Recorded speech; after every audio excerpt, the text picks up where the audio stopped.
பிள்ளைகளுக்கு படித்து தாருங்கள். சுபஹ் தொழுகைக்கு பின்னால் யா முஹைமினு யா அல்லாஹ் சொல்லுங்க.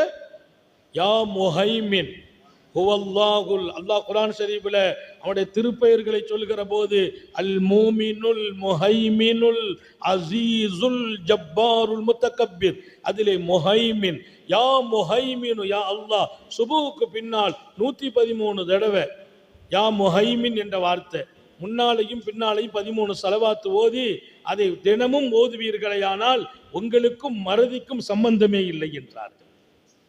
நினைவாற்றல் பளிச்சிடும். திருக்குர்ஆன் மறக்காது, தொழுகை மறக்காது.